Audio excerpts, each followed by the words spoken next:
ada. Lam yakun syai'an madhkura, sesuatu yang tidak disebut, tidak tersebut, tidak ada. Kemudian Allah Subhanahu wa taala mengadakan kita. Ini adalah fase alam rahim yang sudah kita jalani dan kita sudah keluar darinya. Sehingga kita sekarang ini berada di fase yang kedua dalam perjalanan kita menuju surga Allah Subhanahu wa taala, yaitu fase alam dunia. Di mana di sini kita akan menghadapi berbagai macam cobaan-cobaan, rintangan-rintangan. Kemudian kita akan menjalani fase alam barzah. Kemudian kita akan menjalani fase alam akhirat hingga akhirnya diputuskan tempat kita surga atau neraka. Ini adalah suatu perjalanan yang harus kita tempuh, harus kita jalani. Maka di dunia ini Allah Subhanahu wa taala menyebut bahwasanya kita akan menghadapi berbagai macam tantangan dan ujian.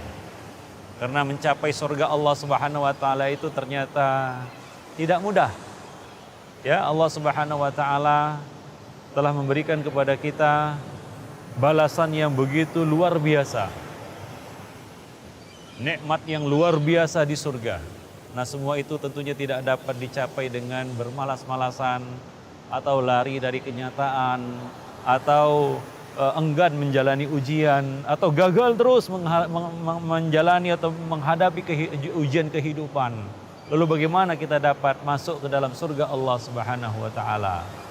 Maka dari itu seorang mukmin hendaknya betul-betul menjadi hamba yang siap untuk menghadapi segala macam ujian dan cobaan dari Allah Subhanahu wa taala. Kita kadang-kadang diuji dengan sakit, maka ketika sakit hendaklah kita jangan mengeluh. Janganlah kita menyalahkan takdir, jangan kita menyalahkan Allah Subhanahu wa taala. Kita mencela penyakit demam, itu tidak boleh mencela penyakit demam. Demikian pula ketika kita diuji dengan kemiskinan atau kekurangan, janganlah kita mengeluh. Bersyukurlah kepada Allah Subhanahu wa taala bahwa masih banyak orang-orang yang nasibnya jauh lebih kurang beruntung daripada kita. Kita jauh beruntung daripadanya. Ketika kita diuji dengan ujian-ujian yang kita hadapi dari keluarga kita, kita bersabar menghadapinya. Ya, tidak putus asa dan tidaklah patah arang untuk membimbing dan mendidik mereka untuk menuju jalan Allah Subhanahu wa taala. Inilah ujian-ujian kehidupan yang harus kita jalani. Ya, ketika kita diuji oleh Allah Subhanahu wa taala dengan musibah, yaitu diambil orang-orang yang kita kasihi, kita bersabar, mengucapkan kalimat istirja, innalillahi wa inna ilaihi raji'un, mengharap pahala dari Allah Subhanahu wa taala dari musibah yang menimpa kita. Jadi apapun yang dihadapi seorang mukmin itu menjadi kebaikan bagi dirinya, dan itu tidaklah terjadi dan tidaklah ada kecuali pada diri seorang mukmin. Ya, kullu amrihi khairun lahu. Ya, semua urusannya baik baginya. Diberi kenikmatan dia bersyukur, diberi musibah dia bersabar. Jadi tidak ada sesuatu pun keburukan yang menimpa dirinya kecuali dapat ditransformasikannya menjadi suatu kebaikan. Musibah dia bersabar, nikmat dia bersyukur. Nikmat tidak membuatnya tenggelam, hanyut sehingga menjadi musibah bagi dirinya. Ada nikmat-nikmat yang membawa musibah, mendatangkan musibah, membuat seorang itu jauh dari Allah Subhanahu wa taala, lupa daratan, lupa lautan, hingga akhirnya tenggelam.